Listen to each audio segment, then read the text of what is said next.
Bueno, hoy empezamos una nueva serie que se titula así, Cuando Dios dice no. Y es un curioso título, ¿verdad? Para unas predicaciones. Sabemos muy bien que una serie como esta es un poco complicada y resulta difícil explicar el por qué, el cómo, el por qué Dios nos dice que no. Sería mejor una serie titulada, por ejemplo, 10 pasos para el éxito, ¿no? Seguro que habrá mucha más gente que vendría corriendo, ¿no? O aumentar los ingresos. ¿Cómo aumentar nuestros ingresos? O cómo ser triunfador en Cristo y vivir en victoria. Todas esas cosas, ¿verdad? Que apela a mucha publicidad y la gente, yo quiero saber, porque yo quiero que las cosas me vayan bien, ¿no? ¿Verdad? Pero decirle que, mira, vamos a ver que porque Dios dice no a veces, va, ¿no? Pero a veces hecho bien en venir, ¿sabes? Porque es muy importante esto. Es muy importante saber eso, ¿no? Es curioso que durante las últimas décadas ha sido predicado en las iglesias, especialmente sobre el continente americano, un mensaje totalmente positivo, ¿no? La superfe, se la llama así, ¿no? O, por ejemplo, el evangelio de la prosperidad, de todo lo que pides a Dios, tú verás cómo te va a contestar favorablemente, ¿no? Es tremendo, es el Dios de los milagros, el Dios de las curaciones, el Dios del éxito material y todo eso, y se predica eso, y obviamente pues ha tenido un tremendo éxito porque la gente iba corriendo a las iglesias y los más pobres ante todo, porque desde luego como las necesidades apremiaban, ¿no? Entonces iban corriendo a las iglesias de esta manera, ¿no? Y no pocas veces se oía en ciertas cadenas de televisión cristiana y de radio que si tú dabas una buena ofrenda sobre el altar, se hacía una especie de pacto con Dios, y tú verás cómo Dios te va a bendecir, te va a multiplicar lo que has dado, ¿no? Y así pues algunos pastores y algunos predicadores de estos se hicieron súper ricos, porque siempre son los que, cuando hay una cosa piramidal, el que está arriba es el que más gana, ¿verdad? Y entonces los otros pues ya se vacían los bolsillos y termina bastante mal esto. Pero bien, parece ser que se ha predicado este evangelio y de la mucha fe y de muchas cosas, ¿no? Alguien me comentó a mí, ¿sabes? En un encuentro que hemos tenido en la península hace tiempo, dijo, bueno, yo como hijo del rey no podía andar en un coche medio podrido, sino en un Mercedes, ¿no? Y así pensaba muy convencido, ¿no? Así, era su, no voy a decir su doctrina, pero su filosofía por lo menos, ¿no? En cuanto a eso, ¿no? Y como yo soy el hijo del rey, del rey de reyes, no puedo andar en un coche podrido, claro que no. ¿Usted qué piensa, no? Y yo no puedo estar enfermo, ¿qué va? Y yo tengo que estar en victoria y tengo que andar por ahí. Yo no sé si habéis oído este tipo de mensajes o si les ha llegado, ¿verdad? De vez en cuando, pues, uno oye estas cosas, ¿no? Y parece ser que cuando tienes una enfermedad, pues eres un pecador pervertido, fatal y te vas al infierno, ¿verdad? Y si Dios no te cura, es que realmente está peor todavía, ¿no? Así es, ¿no? ¿Saben esto? Este pensamiento viene de algo que se llama el New Thought, the New Thought en inglés, el nuevo pensamiento, ¿no? Y eso es interesante porque yo fui ahí en internet para ver esto, en donde se mira todas estas cosas, ¿no? El New Thought, es el nombre original en inglés, está escrito así, Wikipedia, ¿no? Se llama así, ¿verdad? Es una de las numerosas creencias no religiosas creadas en Estados Unidos, como no, entre la segunda mitad del siglo XIX y el principio del XX, conocido en sus inicios como mental ciencia. Años más tarde, sus seguidores adoptaron el nombre actual, New Thought, ¿no? Nuevo pensamiento, nueva forma de pensar. Y fue creado por un tal Finea Kimby en 1854. Y Finea, que aseguraba que era capaz de curar con la mente, abrió un gabinete en Maine, en Estados Unidos, donde aplicaba sus supuestas capacidades al tiempo que difundía su creencia. Sus discípulos extendieron la nueva creencia internacionalmente. Algunos de ellos crearon nuevas sectas como Julius Dresser y Mary Baker, que fueron los que han creado la secta de la ciencia cristiana, si tú sabes oído hablar de ello, o el movimiento Unity, el Unity Church, la ciencia de la mente, la ciencia divina, etc. Son otras sectas creadas por este tipo de pensamiento y influenciado, naturalmente después vino la nueva era, entonces fue completamente influenciado por este tipo de pensamiento. Así es. ¿Por qué les cuento eso en definitiva, no?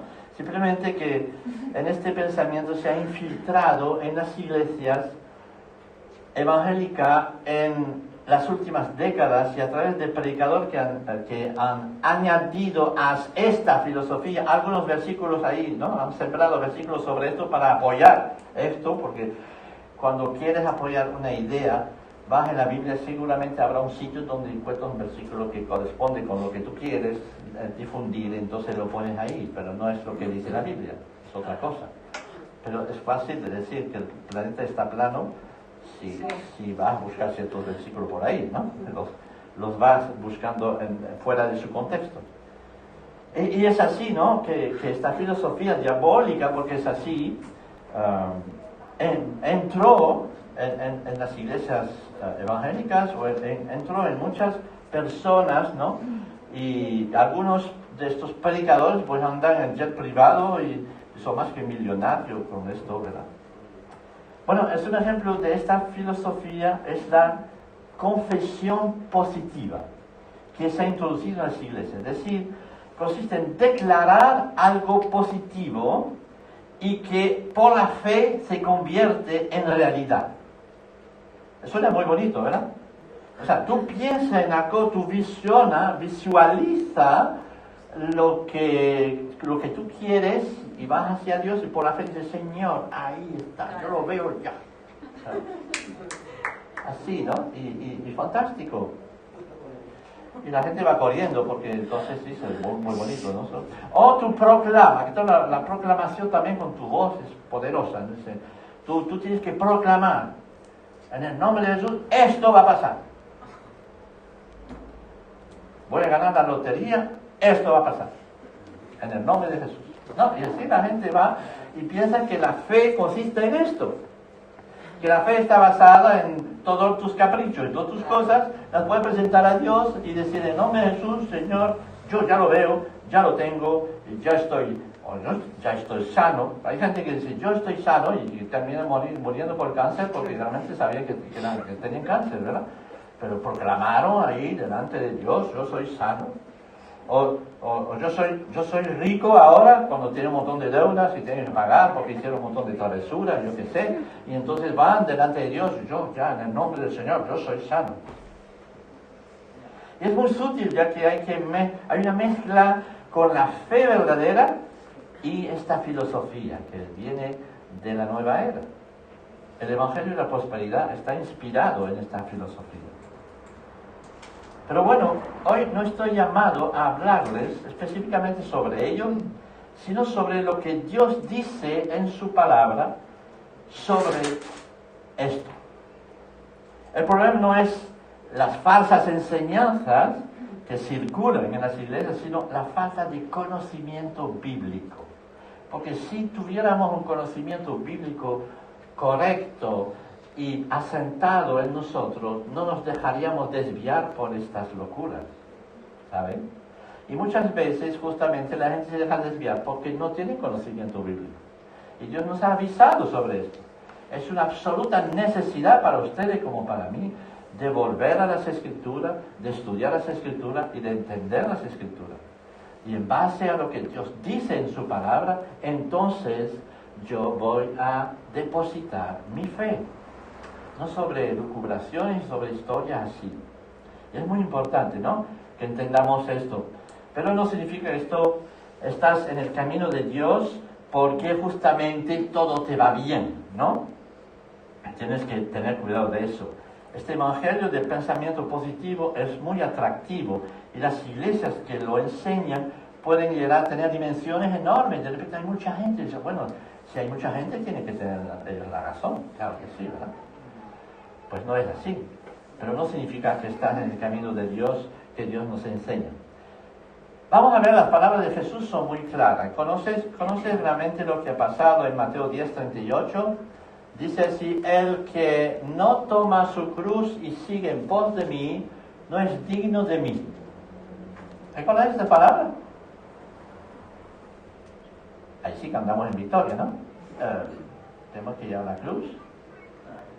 El que haya su vida la perderá, y el que pierde su vida por causa de mí, la hallará.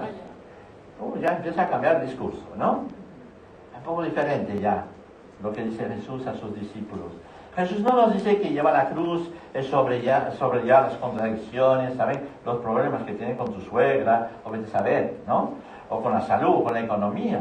No, no dice eso. Nos dice que tenemos que estar dispuestos a todo para seguir a Cristo. Dispuesto a morir por Él. Dispuesta a llevar esta cruz, yo no sé, hoy en día diríamos la silla eléctrica, ¿no? Sería más visto. ¿Verdad? Porque la cruz la gente la pone aquí, qué bonito, ¿no? Y se va, y además es de oro, ¿no? ¿Sabes? Y va por ahí con la cruz. No, vamos, si tú la llevas está muy bien, ¿eh? Yo no digo nada, vamos, no te estoy criticando por eso. Pero mira, eso no es llevar la cruz, no es lo que hizo Jesús, ¿verdad? No, deberíamos de poner un batallón de gente con escopeta para matarnos, o yo qué sé, deberíamos de poner aquí, o una silla eléctrica, ¿no? No sé. Sería más visible para nosotros, ¿no? Significaría mejor lo que Cristo quiso decir, porque de verdad es así, ¿no? Así que tenemos que estar dispuestos a todo para seguir. Es literalmente llevar la muerte de nuestro yo a cuesta. Esto significa que no puedo exigirle a Dios porque Él es soberano sobre mi vida. Esto significa también que Dios puede decir no a mis deseos, mis oraciones, y eso por varias razones. Una de ellas es que Dios nos pone a prueba. Y dice aquí, para poner a prueba nuestra fe. Me encantó los testimonios que habéis oído de varias personas esta mañana que han dicho, pues en cierta ocasión, lo que sea. La historia de saber si realmente el no de Dios en su vida les ha fortalecido en su fe. Por lo contrario, porque en definitiva cuando Dios dice no, cuando no es por otras razones, porque veremos estos próximos domingos, Dios dice no por otras razones, que no tiene nada que ver, pero entendemos que Dios nos dice no porque quiere poner a prueba nuestra fe para que nuestra fe, que es más precioso que el oro, se purifica y crezca en nosotros. Y entonces cuando Dios tiene este propósito para nosotros y quiere que tú y yo purifiquemos nuestra fe y empezamos a crear de forma mucho más poderosa, va a emplear muchos métodos, ¿verdad? Y cada uno de ellos tiene la función de hacernos crecer en la fe. Parece curioso, pero es así, ¿no? Pues ahí lo dice Pedro, por ejemplo, ¿no?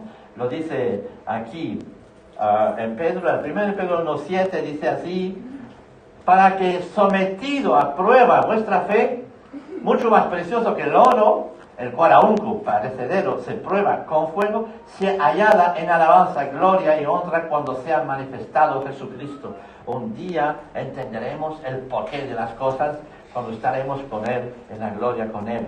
Amén. Así que el propósito del no de Dios en este caso, también el propósito decía, solo lo dejo así, pero hoy vamos de este lado, ¿verdad? El propósito de no en ello tiene el propósito de someter nuestra fe, como el oro es sometido al fuego, para purificarla. Y eso es esto de si de algo seguro estoy, es que en la vida vendrán muchas pruebas a nuestra fe. Muchos momentos donde la duda nos invadirá. Un momento en donde deberemos confiar en Dios en medio de circunstancias adversas. Dios pone a prueba nuestra fe diciendo no a nuestras peticiones. Uno diría, pregunta, pues sí, para nosotros sería más fácil, ¿verdad?, testificar del poder de Dios cuando vemos que alguien se sane milagrosamente, cuando presenciamos los mismos milagros que nos son descritos en el Nuevo Testamento, cuando Jesús andaba por ahí, por allá y tocaba a otro y tal, y se sanaba, era absolutamente espectacular y maravilloso. Por eso les digo de entrada, yo creo en los milagros de Dios. Yo creo que Él puede sanar. Yo creo que sana incluso, muchas veces. Yo creo que nos puede realmente ayudar a caminar de forma correcta en la vida. Y los mismos milagros que hizo Jesús en los evangelios, incluso lo dijo a sus discípulos, haremos mejor y más grandes milagros todavía. Fíjate, ¿no? Yo creo en eso, sí. Pero yo creo también en esto. Yo creo que también a veces dice no para fortalecer nuestra fe, porque en definitiva no creemos por los milagros que vemos. No somos fortalecidos en nuestra fe, de verdad, en el fondo de nosotros mismos, cuando todo va bien. Y pensamos que Dios, bueno, sí, nos bendice, es bueno con nosotros, nos da lo necesario y todo eso, entonces decimos, gloria a ti, Señor, fantástico. Pero donde nuestra fe está puesta a prueba y se purifica y crece, es cuando hay problema. Y cuando le decimos, Señor, a ver si me quita esto. Y justamente no nos quita esto.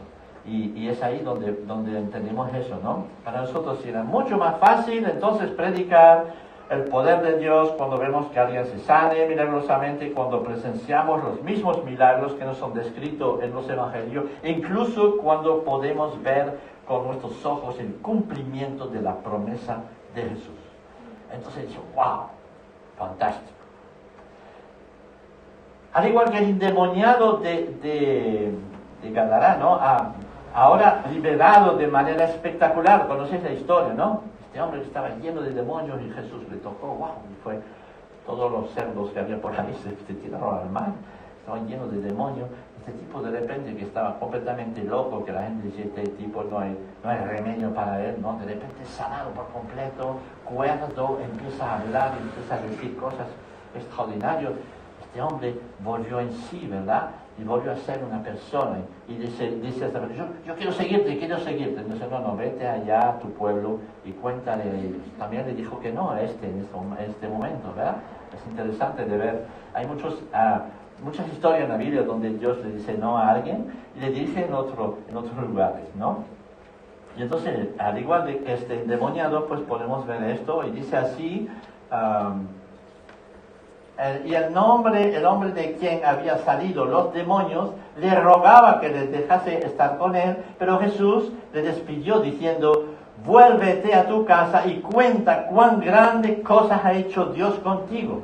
Y él se fue, publicando por toda la ciudad, cuán grandes cosas había hecho Jesús con él. Extraordinario. Él pensaba hacer una cosa y Cristo le mandó a otro lado, pero vemos cómo Dios se manifestó a través de este hombre, seguramente en su pueblo, en su familia, en donde sea, que la gente decía, este hijo mío está totalmente perdido, no hay manera, y de repente vuelve sano, transformado, ¿verdad? Qué extraordinario, ¿no? A nosotros nos gustaría realmente poder hacer esto, pero no siempre pasa eso, ¿no? Y yo creo firmemente, entonces, como les dije antes, en los milagros, en un Dios que sana, que cura, que cumple sus promesas, pero también creo que en muchas ocasiones Dios nos dice que no, porque nuestra fe, y ahí es muy importante, nuestra fe no tiene que establecerse en base a bendiciones recibidas, a curaciones o a dones recibidos, sino en base a su gracia. Debo confiar de que Dios hace todo por amor. Y lo que Él quiere es que confiamos en su gracia, en su perdón. Porque una vez más, la fe no reposa sobre hechos que han ocurrido o no ocurrido. Nuestra fe reposa es que creemos, confiamos 100% en la gracia de Dios sobre nosotros. En su perdón.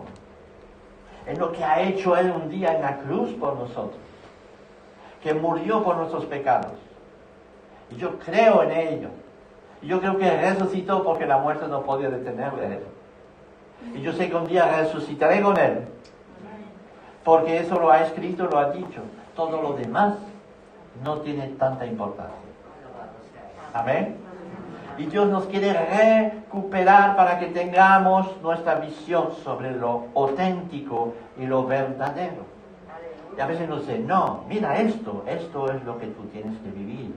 La plena gracia. Por tu gracia. Tu gracia me basta, dijo Pablo, cuando, atacado por una enfermedad rara, pidió a Dios que le sanara. En el 2 Corintios capítulo 12 dice así, y para que la grandeza de las revelaciones, ¿no? Porque Pablo había recibido revelaciones de Dios, y hubiera podido decir, wow, pues mira a ver, ¿cómo me habló Dios a mí? No, dice, para que la grandeza de la revelación no me exaltase desmedidamente, me fue dado un aguijón en mi carne, un mensajero de Satanás, que me abofetee, para que no me enaltezca sobremanera. Respecto a lo cual 3 veces he rogado al Señor que lo quite de mí. ¿Qué ha pasado? No me ha contestado. 3 veces el gran predicador, el que había recibido manifestaciones del Espíritu Santo en él de forma absolutamente descomunal, había entendido muchas cosas, había empezado a predicar, había ganado muchas personas, había orado a Dios y Dios dijo que no, por una enfermedad que tenía, que era un poco chunga, como se dice aquí. Sí, no se sabía muy bien. Se pensó que era para la mejor crisis de epilepsia o no sé qué. Algo que la gente... qué asco eso, ¿no? Algo que la gente tomaba de forma un poco así, ¿no? Y el pobre Pablo, que tenía que predicar a un lado y de repente le atacaba esto, ¿no? La gente dice, Pablo no es un héroe de la fe, desde luego, mira, ve lo que le pasa. Y Pablo lo explica, ¿no? Lo explica. ¿Por qué? Porque Cristo quería enseñarle y tenerle completamente centrado sobre este hecho. Mi gracia te basta. La gracia de Jesús es suficiente para nosotros y todo lo demás tiene poca importancia. Y cuando nos centramos sobre esto, entonces sí empezamos a caminar correctamente. La semana pasada hemos hablado sobre las palabras que dijo Pedro a Jesús. También lo hemos leído esta mañana, ¿lo recordáis? En Mateo 16, este texto extraordinario donde Pedro le dice, tú eres el Hijo de Dios, magnífico. Y Jesús dice, bravo, Pablo, bravo, Pedro, que tú eres ungido, le dijo. Es el Espíritu Santo que te lo dijo, ¿no? Eres ungido de Dios, fantástico, maravilloso, y todo contento, ¿no? ¿Y qué es lo que pasó después, sabéis? Lo hemos leído también esta mañana, ¿no?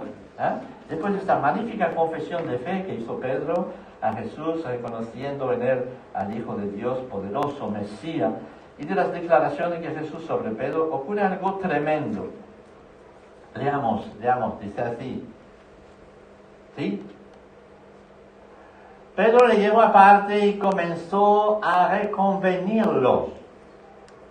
¿Por qué? Porque Jesús, dice los evangelios, dice así, desde entonces Jesús comenzó a explicar a sus discípulos que él debía ir a Jerusalén y padecer mucho en manos de los ancianos, de los principales sacerdotes y de los escribas, y morir y resucitar al tercer día.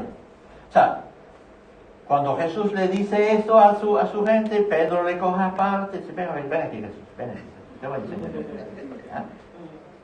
Vamos a ver Jesús. ¿Estamos en victoria o no estamos en victoria? ¿Tenemos fe, tú y yo, o no tenemos fe? No acabas de decirme que estoy lleno del Espíritu Santo y que acabo de reconocer que tú eres el Mesías. ¿Cómo va a ocurrirte esto a ti? Es imposible. ¿Sabemos lo que le responde Jesús? Dice así, le llevó aparte y comenzó a recomendar, Señor, ten compasión de ti mismo, hombre, viva en victoria, que esto jamás te suceda. Pero él se volvió y le dijo a Pedro, aleja de mí, vista Satanás. Tu pensamiento está inspirado por el New Thought. Es un pensamiento satánico que me quiere hacer, de verdad, que me quiere hacer desviar de mi cometido. Y Jesús no se dejó engañar por estas palabras. Y reprende al pobre Pedro, que tuvo que tragársela un buen momento, ¿no? Me acaba de llamar Satanás, mi madre. Me dice hace un momento que estoy lleno del Espíritu Santo y ahora me llama Satanás.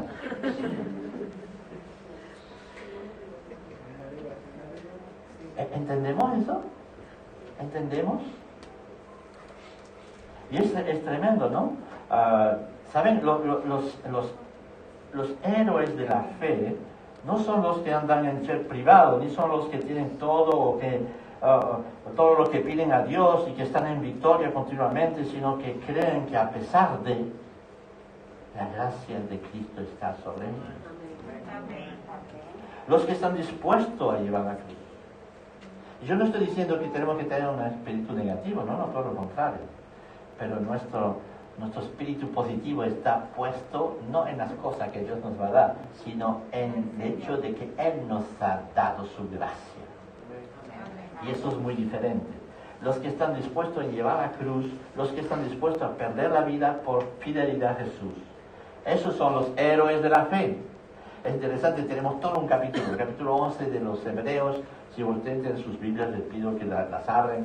El capítulo 11 de los Hebreos, que nos hablan de los héroes de la Biblia, los héroes de Dios, los que son considerados como héroes delante de Dios, héroes de la fe. Y este capítulo habla de la fe por excelencia, empieza por decir ahí al comienzo, dice, ahora bien, tener fe, ¿qué es? Es estar seguro de lo que se espera, es estar convencido de lo que no se ve. Gracias a ella, nuestros antepasados fueron reconocidos y aprobados. Claro, si uno saca este versículo de ahí, dice, bueno, todo lo que espero, entonces voy a creer que se va a ocurrir. No, bueno, otra vez entramos en la filosofía esa. No, este pasaje después hay que leerlo en su contexto, ¿verdad? Y todo lo que viene a continuación. Por eso vamos a rápidamente verlo antes de terminar, porque yo creo que es muy importante. Ahí dice, ahora bien, ¿no? Dice el otro, sigue. Por la fe entendieron que Dios creó el universo por medio de su palabra. Eso ya está discutido por este mundo. Todo el mundo dice, bueno, que Dios no ha creado eso, ahí ha creado, tuvo que emplear 40 millones de años para hacer una mosca, yo qué sé. Por su palabra, dice. Dios dice y se hace. Es lo que dice la Biblia. Y por la fe creemos en ello, ¿no? ¿Por qué? Porque creemos en lo que está escrito. Después que intentan comprobar lo contrario los científicos, y veréis que se va atrás de también sus teorías. De modo que lo que ahora vemos fue hecho de lo que no se veía, no existía nada, y Dios pronunció y se hizo. Por la fe, Abel ofreció a Dios un sacrificio más aceptable que el de Caín. Y dice ahí después, por la fe todos ellos murieron sin haber recibido lo que se les había. Espérate un momento, vamos a ir. Me adelanté un poquito. Dice así, Caín mató a Abel, conocemos la historia, pero Abel tenía más fe que Caín, entonces fue aprobado y fue recibido, pero terminó muy mal. Es lo que quiero decir, ¿no? Dios no le dio una prosperidad, una familia enorme, unas cosas extraordinarias, no le hizo fructificar su campo, no tuvo ni tiempo. Demostró su fe a Dios en que dio un mejor sacrificio, demostró que realmente tenía fe y confianza en Dios, y no pasa 2 días que estaba muerto. Vaya bendición. Así, pero él está presentado como un héroe de la fe. No es porque le ha ido bien, le recuerdo que fue asesinado por su hermano, sino que ofreció un sacrificio agradable a Dios. Y después el autor de los Hebreos, podéis leerlo, nos habla de Noé, de Abraham, de Isaac, de Jacob, de Sara, la que era estéril y que dio a luz después. Pero una vez más, no es llamada Sara héroe de la fe porque dio a luz, sino porque creyó en Dios y les fue contado a justicia. Y que en este caso, el hecho de que Dios le haya concedido su deseo de tener un hijo, a pesar de su edad, es pura gracia. Podemos decir que es pura añadidura, es anecdótico. Lo importante es saber que ella tenía fe en Dios. Amén. Y la anécdota es que Dios le dio un hijo. ¿Me entendéis lo que yo digo? Es interesante eso. Es interesante. Es lo que nos dice el autor de los Hebreos. Seguimos, ¿no? Dice, por la fe ellos murieron sin haber recibido lo que se les había prometido. Y solo llegaron a ver esto a lo lejos, pero lo creyeron y lo saludaron, pues reconocieron que eran extranjeros y peregrinos en esta tierra. Y el autor, nombrando a muchos de ellos, va a seguir ahí, poniendo a muchos de ellos, sigue un poquito más. Porque los que dicen esto, claramente dan a entender que buscan una patria, pero si hubieran estado pensando en la patria de donde salieron, tiempo tenían para volver, pero ellos anhelaban una patria mejor, es decir, la patria celestial. Hubo mujeres que por medio de la resurrección, fíjate, recuperaron a sus muertos. Antes está diciendo justamente eso, que un montón de personas, un montón de gente tuvieron un éxito absolutamente extraordinario. Gedeón, Barak, Sansón, Jefté, Samuel, David, los profetas, que por la fe conquistaron reino, invirtieron justicia, alcanzaron promesas, taparon la boca de leones, escaparon del filo de la espada, sacaron fuerza de flaqueza, llegaron a ser poderosos en batalla y pusieron en fuga a ejército extranjero. Eso es la parte positiva, ¿no? Por la fe han obtenido cosas absolutamente descomunales, extraordinarias. Entonces podemos decir, bueno, eso sí que son héroes de la fe. Y es interesante porque el texto no nos quiere enseñar esto. No nos va a decir que por qué tuvieron éxito son héroes de la fe. Son héroes de la fe, ¿verdad? Porque creyeron en Dios, que les ha concedido el éxito. Es otra cosa. Así que el éxito o el no éxito es anecdótico. A ver si me entiendes bien, es muy importante que entendamos eso. El éxito consiste en creer en Dios, en creer en su poder, en creer en su amor, y ante todo en creer en su gracia, lo veremos también. Y justamente dice el autor de los Hebreos así, algo absolutamente extraordinario. Y yo creo que cuando leemos esto, podemos decir, wow, eso sí que es poder, ¿no? Como dice, hubo mujeres, fíjate, mujeres que por medio de la resurrección recuperaron a sus muertos. ¿Ah? Por lo menos hay 3 mujeres, bueno, 2 mujeres, María y Marta, ¿no? Que vieron a Lázaro resucitarse. Pero probablemente aquí este texto hace alusión a más casos de mujeres que han orado y de repente recuperaron. Resucitó la gente. Pero no resucitó porque eran héroes de la fe. Resucitó porque la gracia de Dios es inmensa. Es maravillosa. ¿Y por qué les digo esto? Porque lo que viene a continuación después dice, pero, ¿ya ves? Todo es victoria, fantástico, maravilloso, fíjate esta iglesia, hay milagros, hay cosas maravillosas, lo que sea. Dice ahí, pero otros fueron, ¿qué? Atormentados. Y no aceptaron ser liberados porque esperaban obtener una mejor resurrección. A ver si hay otro pasaje ahí. Otros que sufrieron burlas y azotes, y hasta cadenas y cárceles. Fueron apedreados, aserrados, puestos a prueba, muertos a fila de espada. Anduvieron de un lado para otro, perdidos. A esto no los consideramos héroes de la fe, pero sí están marcados ahí, en primer plano. Están marcados. A esto sí están marcados. Y eso es extraordinario. El autor sigue nombrando a muchos de ellos. Y sigue diciendo eso, pero justamente hay un pero. No les ha ido a todos tan bien. A esto está claro que Dios les ha dicho no, pero no por ellos no tuvieron fe. ¿Verdad? Más bien todo lo contrario, ya que el autor de los Hebreos añade y dice ahí, después, cubiertos de pieles de oveja y de cabra, pobres, angustiados y maltratados, estos hombres de los que el mundo no era ni siquiera digno de ellos, sigue, y aunque por medio de la fe todos ellos fueron ¿qué? Reconocidos y aprobados. No recibieron lo prometido. Todo eso sucedió para que ellos no fueran perfeccionados aparte de nosotros, pues Dios había preparado algo mejor para nosotros. Van a ser unos ejemplos también para nosotros, esta gente, que aparentemente han fracasado, que aparentemente a Dios les dijo que no, y sin embargo todo lo contrario, fueron recibidos, aprobados delante de Dios, porque no perdieron la fe, todo lo contrario.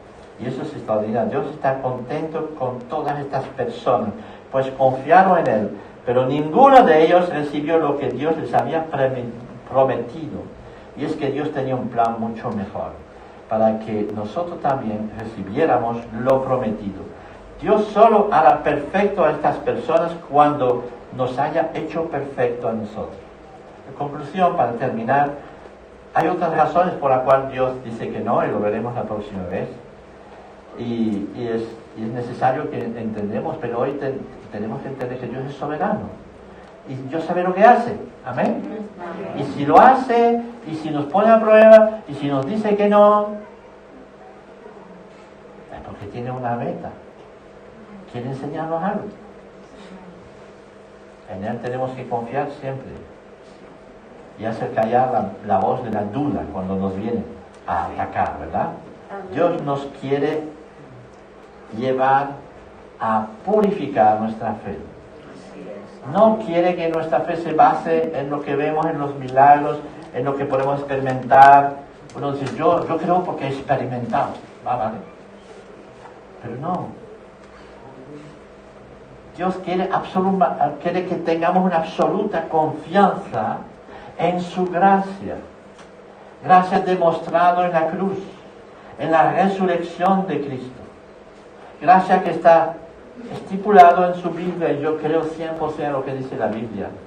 Y yo creo en la gracia de Dios sobre mi vida. A pesar de todo lo que pueda ocurrir, de todo lo que pueda pasar, y también de mis propios fracasos, veremos después en otra ocasión esto. A veces Dios dice no porque realmente andamos en un camino totalmente equivocado, ¿verdad? Pero en este caso no es que anduviéramos en un camino equivocado, simplemente que Dios nos quiere hacer entender, resituar nuestra fe sobre, tú sabes, mi gracia te basta. Aprende a vivir de la gracia de Dios. Aprende a vivir sobre ella, porque un día tú verás realizado el poder de Dios. Si no es en esta vida, ante todo cuando estaremos con Él. Entenderemos el porqué de tantas cosas que nos han ocurrido. Y por qué nos hizo pasar por tantos desvíos cuando nosotros queríamos ir por allí, ¿no? Tantas veces así. Dios empleará todo para fortalecer nuestra fe en Cristo. Y si bien en alguna ocasión dice sí, también dice no a menudo. Amén. Y les dejo este último versículo que dice así, en Isaías 55, 5 y 9, dice 8 y 9, dice, porque mis pensamientos no son vuestros pensamientos, ni vuestro camino mis caminos, dice Jehová. Como son más altos los cielos de la tierra, así son mis caminos más altos que vuestros caminos, y mis pensamientos más que vuestros pensamientos.